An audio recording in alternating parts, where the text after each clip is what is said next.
Thank you for tuning into my videos. To support the channel and unlock exclusive perks, you can join us on YouTube channel membership and Patreon.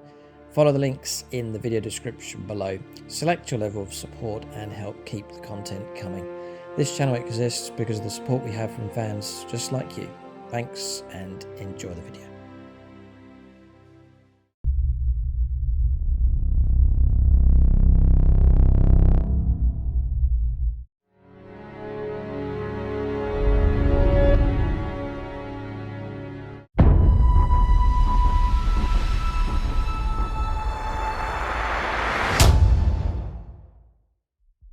Right, welcome to this complete army video for the Orks. This is an adapted list here compared to the previous list that I've been running. So you can see the main part of this is that the Orks gone. It's freed up a whole lot of points. There's also been a points update from Games Workshop, so I thought in this video I would share the latest list here for Gutrippa's lads.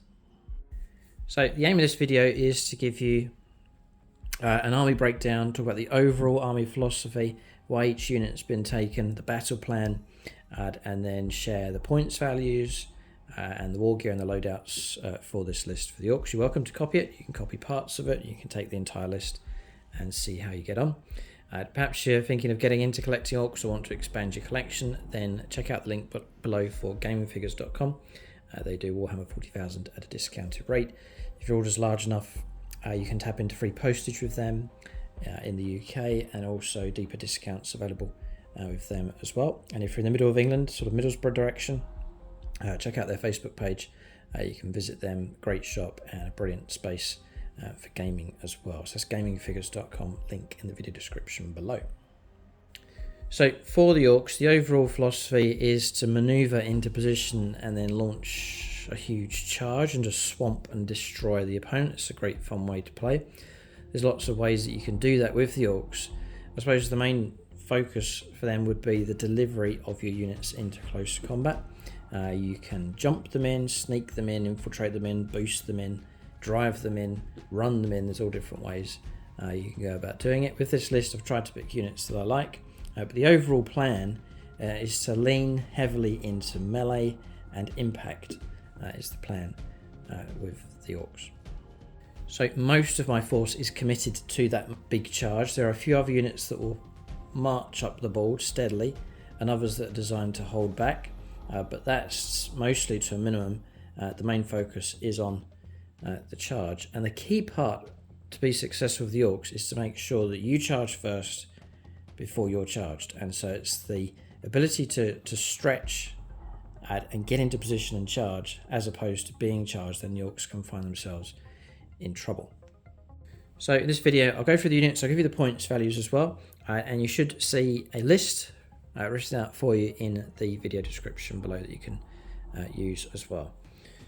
So we'll start with the main man himself, so it's Gutrippa.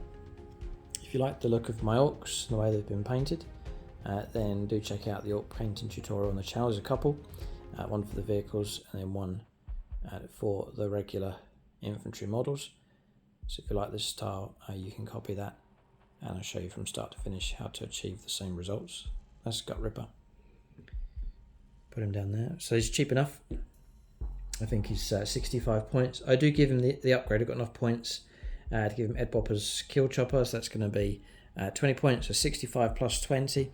That basically means his attacks are going to be devastating wounds. As he is down through the additions, Warbosses have been better. But he is crucial for adding into units to make them better. His buffs are good. When he joins a unit, its might is right. It gives him +1 to the hit roll. So that's shooting. No, it's melee, which again, that's where your emphasis is. So for example, if he joins, he'll be joining the unit of Nobz across here. So they'll go from 4s to hit, for example, up to 3s to hit. It makes a huge difference. When you run things like power claws, 4s is not very reliable, 3s is much better. So, and he'll grant that to the entire unit. So I think it's very, very good value for money. Plus, buried inside that unit, you've now got a model with his own equipment. So he's going to take the power claw for him. So 4 attacks in 3s. He'll get his own buffs. He'll be hitting on 2s with those attacks. He comes in at strength 10. With the Waaagh, you're looking at extra strength as well. +1 strength and an extra attack, so then he'll get 5 attacks, strength 11, which is all good. AP -2, which is okay, and 2 damage for him. When it is a Waaagh, when he charges, no, he doesn't even need to charge. He just gets an extra 4 attacks, pretty much doubling his attacks when the Waagh's going on. So up to like 8 attacks, 9 attacks with him.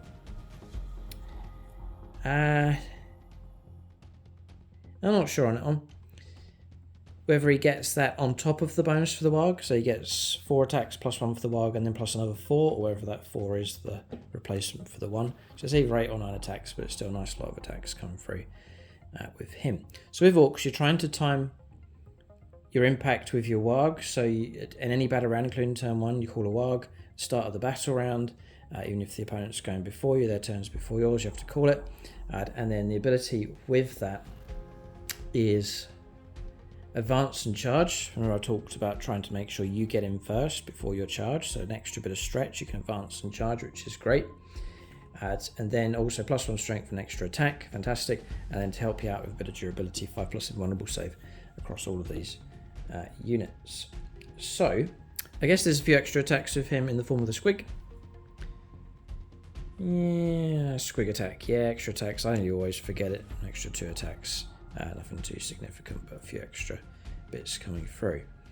So that's the Warboss. I guess we'll put him in with his bodyguard. So Warboss can join the Nobz, that's this squad across here.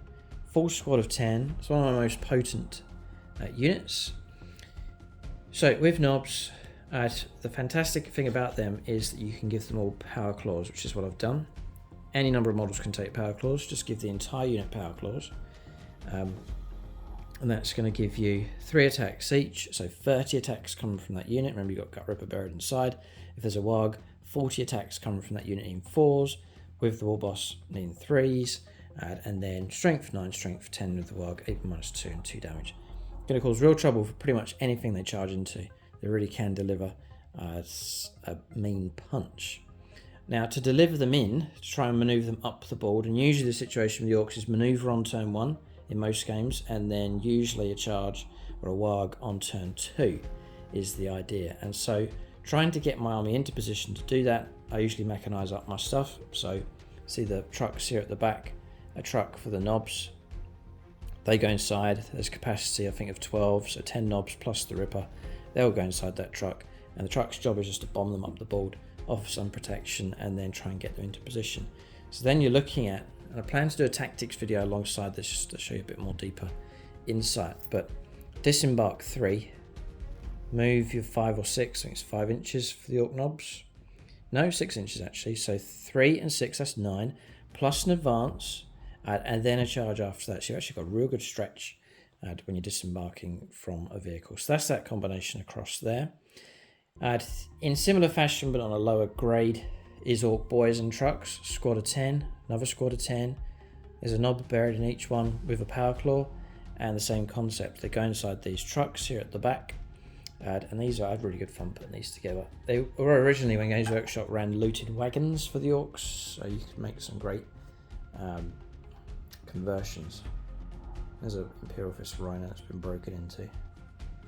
Killed the Marines inside, stuck their helmets on the spikes, and just completely taken over by the Orks, and a bit of graffiti here at the back. Just great fun. Orks are great fun to collect. So obviously looted wagon, some bullet holes running across there as well. The Orks have ambushed this thing, smashed their way through, and then just completely looted it. Don't do looted wagons, but I just run these as trucks. Done the same with an Imperial or with a Lehman Russ, like so. Again, great fun making this one. And the turret on top is from the Battlewagon kit. Just made this bit a bit wider here, so the turret would fit in. So it's half orky, but look at the tank commander on top of his binoculars. Real good fun putting that together. It really was good fun. And you can see all the junk and ammunition just stashed at the back. Again, just run that as a truck. And it's a bit of a departure from the standard Ork truck, which is quite boring once you've done you know, 2, 3, 4 of them all the same kit. You can vary them a little bit, and there's different combos you can do with the Trukk kit. But then I like to add these looty wagons in just to really make each vehicle look different from the other.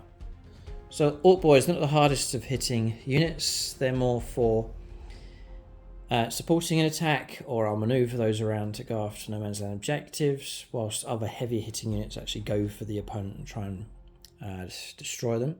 So Orkboys, just a generally useful unit. Their OC is good with them as well. It's OC of 2 with Orkboys.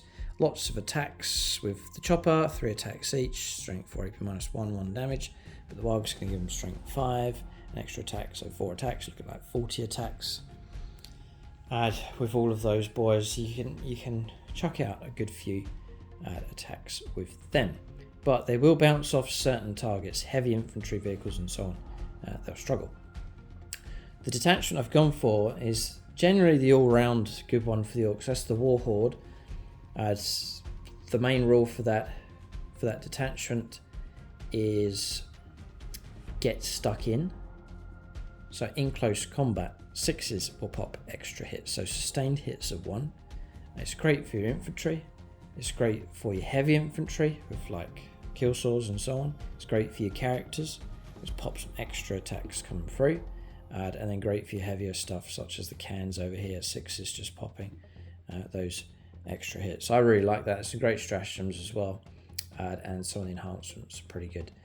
So I mentioned Gutrippa, he's already taken an enhancement from that detachment, the Headwhoppa's Killchoppa, so he's done devastating wounds for his attacks in close combat. So that's the boys. We'll go on to I've kept from the previous list a philosophy of like the horns of the buffalo, 2 horned attack, and that's with 2 warbosses, 1 to lead each of the horns, 1 for regular orcs, so Nobz and Ripper. The other one's more heavy armored orcs, which is the second horn, this part across here. So that is Orc Warboss in mega armor, Meganobz, and then the Battlewagon. It's more the heavy, really heavy infantry aspect of the army. We'll cover that combination next. So you're looking at Warboss in mega armor, so Gutrippa he's called, it's this model here. Fantastic sculpt from Games Workshop, one of my favourites for the Orks. Look at him. He is fantastic. So have him leading one of the horns of the buffalo. Brilliant leader. Again, he's okay. He's not that great. 7 wounds, tough is 6, 2 up save, 5 up invulnerable save. Huge chopper, only 4 attacks. 2s to hit, strength 12, -2 and 2 damage. It's not the most amazing. He can join Meganobz, which he'll be bodyguarded by. He will still give +1 to the hit roll. It's really going to be helpful for the Meganobz. And then during a Waaagh, his huge chopper will be damaged 3, which is alright, but I don't rely on him too much. I do have enough points to give an enhancement, and that's Super Cyborg Body, just to make him a bit more durable. 4+ feel no pain for him, so he's tough enough, and then he's going to ignore half the damage coming through with that ability. He'll then be joined by the Meganobz, perhaps the toughest, meanest unit that we have in this Ork list. So squad of 5, they have come down in points now to 175 points for 5. Boys, by the way, 80 points a squad, nice and cheap. Ork trucks, all of those are 65 points a time. Again, nice and cheap as well, helping just to bulk out the Ork army. They say the rule is boys before toys, so make sure you get enough Orkboys in your army. I'm probably guilty of not having enough, but it's always a good idea to have lots of Orkboys in your list before you start treating yourself to other things. Kind of ignored that advice, but that's the usual rule. Meganobz across here then. So, as advised by Ray Cross, so credit to him, he said go for twin kill saws. Now, it is less attacks. You only get 2 attacks each and 4s to hit. But strength 12s is superior to the power claw in strength 9, strength 12 with the kill saws. AP -3, bit of extra AP- going on, which is great for bypassing armor, and then damage 2. And then crucially with the twin kill saws is that they are twin linked, and so you're going to be chewing through your wounds against whatever target, and that's the crucial part for that one. So just 10 attacks, 15 attacks with that unit on the Waaagh, plus the character buried in amongst them. Hitting at full strength, they'll cause trouble for pretty much anything that they charge into. Remember 6s as well, popping those extra attacks, extra hits coming through as well. They're tough enough, toughness 6, 3 wounds each, 2 up save. 5 up now, it's been corrected to. Feel no pain with the Waaghs going on, just to make them a bit more durable as well. So again, they are slow, they go 5 inches. So to deliver them across the board, it's transportation to mechanize them up. So I put them inside a Battlewagon. And the Battlewagon is one of my favourite units at the moment. Just has so much stuff, and it's a fighting unit in its own right. 16 wounds, 3 up save, 6 up invuln, toughness 10, 10-inch move. I take the Ard case, which will then give it extra 2 toughness, so I go up to toughness 12, which is insanely good. Like strength 6 weapons needing 6s to wound. Even Lascans dropping down to 4s to wound with it as well. 3 up save, bit of cover will help you out. You also have each time attack is allocated to this model, worsen the AP by 1. So combine that with cover and it's effectively -2 off the AP.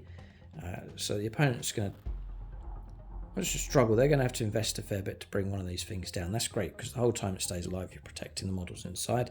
And the same idea, you're able to disembark, move, advance, charge with the Waaagh. It's just that you get your charge in first before the opponent's able to go after you. And then it's armed to the teeth with stuff. I give it a death roller for close combat, so you can give it tank shock. If it's toughness 12, it's 12 dice needing 5s for mortal wounds. The death roller is going to give you 6 attacks needing 3, strength 9, -1 and 2 damage.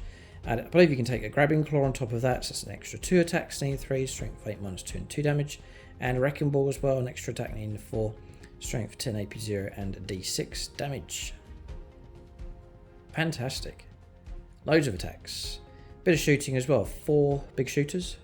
A zap gun I take as well, and a lobber. And all of that for 160 points. I think it's an absolute bargain. Very tough unit, great transport on the board.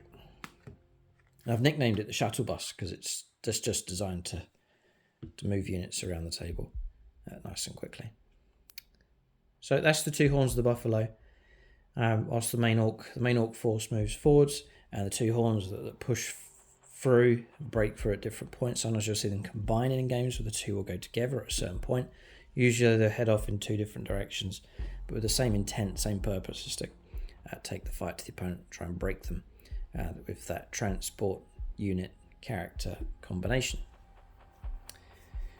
So obviously the opponent's going to try and stop that. I need other units to help support.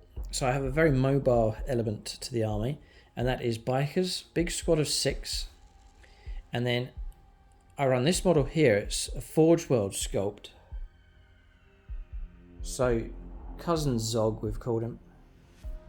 It's one of the best Orc Forge World models I've seen. Look at the arm there with the rotating weapon. So, Orc Warboss on a bike is discontinued. So, I use this as a Defkillla Wartrike, which is this sculpt across here. Just haven't the heart to drop the model. Do plan to get the new sculpt though. Again, it's another fantastic sculpt from Games Workshop. So he'll join them and it'll become a mobile combat unit. They're not as heavy hitting as the other units we've talked about, but they're very, very fast. Defkillla Wartrike will go 12 inches. And so too will the bikers. They'll go 12 as well. Yeah. Then Fuel Mixergrot for him, built-in raw. Each time this model's unit advances, it's a guaranteed 6-inch advance. Very handy for the Waaagh, for example. You've now got 12's actually got an 18-inch move. Yeah, it's still able to charge on a Waaagh. Fantastic speed. Durability as well. 9 wounds on this, 3 wounds each on the bikers. There's a lot to try and get through. A very good unit for moving out quickly, swinging around onto a secondary, and so on. 10th edition. Yeah, Orcs, the game plan is to plunge in, destroy everything, and enjoy the carnage and so on. But to win the game, it's all about board control. One massive thing in favour for the Orcs is the armies pushing out into the middle ground aggressively. That's great because you can then control the no man's land objectives and a really good position for fulfilling secondaries.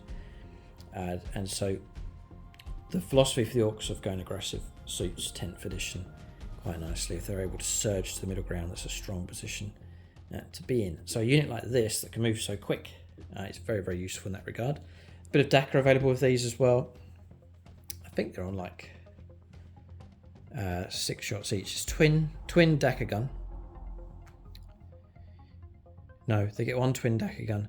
So you get rapid fire 2. So you're going to get 3 shots each, or if in range 9, it's going to be 5 shots each. But they are twin linked, so you can lay down a bit of Daka with those. Bit of firepower available for him, but it's close combat. We've got a Nob in here with a power claw. The rest with choppers, great against light infantry, and then bury him in amongst there with his 4 attacks. The Snagger Claw, 3 stat strength, 10 minus 2 and 2 damage. They're not quite built to take on the heavy infantry and vehicles and so on. But for light vehicles, they can gun them down and charge in and cause trouble.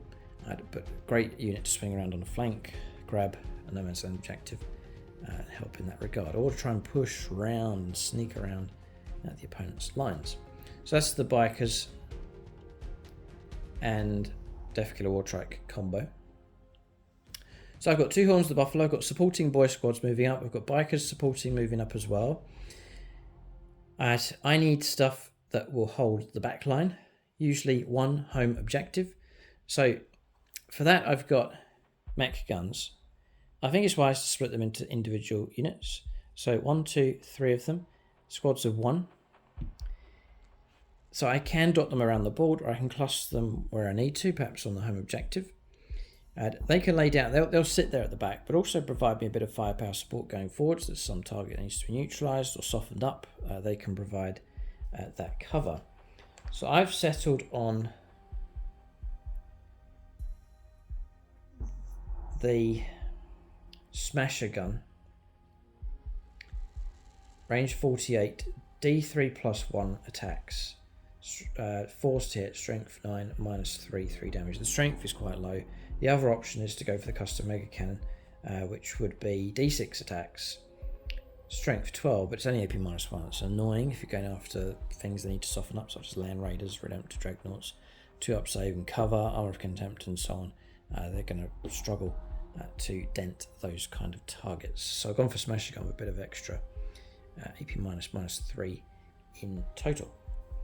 So they're 50 points each. I don't expect too much. A bit of supporting firepower coming in from the Grots, so that's about it.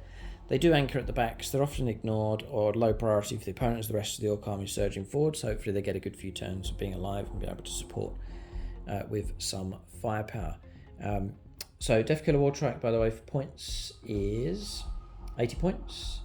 And the Warbikers, 140 points for 6 of them. Then a tactical choice next. It's Stormboyz. 65 points a squad. 2 squads of 5. Keep those in your back pocket. And then simply use them as tactical assets. So great for scoring secondaries. Grabbing objective. Getting into no man's land. Table quarters. Opponent's deployment zone. Battlefield edge sometimes needed for some of the secondaries. So it's a handy little unit that can do that. So very, very useful. Yes, you're trying to destroy the opponent, but also trying to pick up those vital victory points to secure victory. So I found the Stormboyz a superb asset to have. Plus the sculpt for these is still fantastic. They're beautiful models. One of my favourite Ork units to paint. Those ones, put them together, they came out very well. Brilliant sculpts for sure. So that's just some tactical assets. We've seen the surging units, the Horns of the Buffalo, the defending firepower units, and then really next is units to follow up the surge. So units that aren't going to go as fast, that can provide a bit of mechanical toughness on the board. I'm looking at the Killa Kans, some nip in close combat, and some durability on the table, and a bit of firepower as well. So Killa Kans, 2 squads of 3. This is the part of the replacement for the Gorkanaut. So with Killa Kans, I'm not going to expect too much from them, but they can certainly support the main attack. You're looking at 5 wound model with 3 up save, 6 plus invulnerable save, toughness 6, 6-inch move, got OC of 2. So they're quite good units as a second wave to move up and secure objectives. And once they're sat on those objectives, they can guard them. If they're they can attack them with their claws, which are quite good in close combat, actually pretty good. And then they can defend also with some firepower in the form of the rocket launchers. I'm not sure whether to go rocket launchers on both squads or do Grotzookas on one. The Grotzooka is quite a good weapon as well. We'll give you an idea on some of these stats. So The shooters, not really. I mean, there's just not much impact to them. But the Grotzuka, though, is a blast weapon, ignoring cover, range 18, D3 plus 3 shots, forced to hit with the Grots, strength 6, AP -1. Remember, ignoring cover, so great for clearing away hordes. But I'm guessing with all this stuff here for the Orks, we're pretty well equipped already for taking out hordes. Ork boys will clear them away quickly enough, the bikers and so on. So really, the Orks would need help with softening up heavier targets like tanks and so on. So I probably should go with the rocket launchers. That's range 24. If I'm pushing up the board, range 24 is pretty good. Blasts, if you do go against heavy infantry, there's a chance of picking up more shots. D3 shots each. So you're looking at per squad between 3 and 9 shots each, needing 4s for hits, AP -2 and straight 3 damage. They can cause some trouble for vehicles. And then in close combat, the Can Claw, they're 3 attacks each, again hitting on 4s. I think my 6s will pop extra hits with sustained, I believe. It is faction Orks. So I think we do get it, correct me if I'm wrong. And then forced hit, strength 8, -2 and 3 damage. Great against medium heavy infantry. They really can cause a bit of trouble. Now on their own, I don't think so. They can support, but I'm not going to expect them to do too well. So just a supporting unit, avoid trouble mostly. Let that be absorbed by the other part of the army. But just have these as a supporting type unit to lend a bit of help. And then just as follow-up units on the board. So 2 squads of 3. Cheap enough as well. They're coming in at 145 points for the 3 of them. And then last but not least, again, one of my favourite sculpts for the Orks. Brilliant, it's the Deff Dread. Such a good sculpt. Really happy with how it came out. You can equip it with more claws, looks even better when you've got loads of claws. I went for extra rockets on this one, but I usually take just as many claws as I can. So, big fan of this model. It's been a conundrum to use on the table. I think I have a pretty good role for it now. It's the Deff Dread. Movement 8, so it's quick enough. It's quicker than Killa Kans. Toughness 9, 2 up save base, which is excellent. 6 up invuln. 8 wounds, try and get through. There's no damage bracket on this, which is great. OCF 3 as well. So, for shooting, you force the opponent to make a battle shock test when you're in engagement range. You've got 2 Dread Claws as standard. Each Dread Claw. So Dread Claw has the dead choppy rule. 4 attacks, 3s to hit, strength 12, -3 and 3 damage, so real good profile. And then the attacks characteristic of this weapon is increased by 1 for each additional Dread Claw the bearer is equipped with. So if I get this right, it says 2 Dread Claws. So it's Dread Claw, just the 1, actually gives you 4 attacks. And then you can take an additional, you've got 1 there, but then you can also take, replace each of the shooting weapons with a Dread Claw. So really it's 1 Dread Claw plus 3. So you're looking at 4 attacks, 5, 6, 7 attacks. So 7 attacks of this, needing 3s, 8 attacks on the charge, 6 is popping extra hits coming through. And again, I'm not expecting it to take out a whole tank in one round of close combat. It'd be a push to do that, but to certainly cause trouble. Bear in mind you can go for tank shock with this as well. It's a vehicle.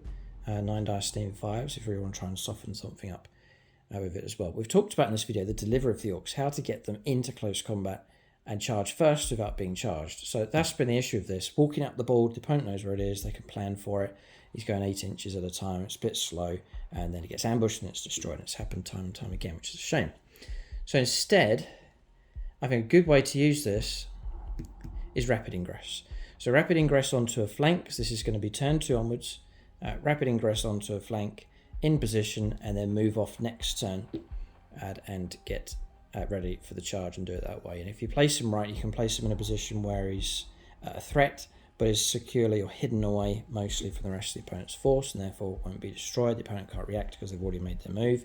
If you rapid ingress at the end of their movement phase, and then you're poised and ready to move out 8 charge on your following turn. So a flanking ambush unit is the idea with the Deff Dread. If placed well, you should have an easier charge and vitally get into strike first. And also, a big threat to the opponent. The opponent knows this thing could turn up on flanks, or even in their own deployment zone later on in the game.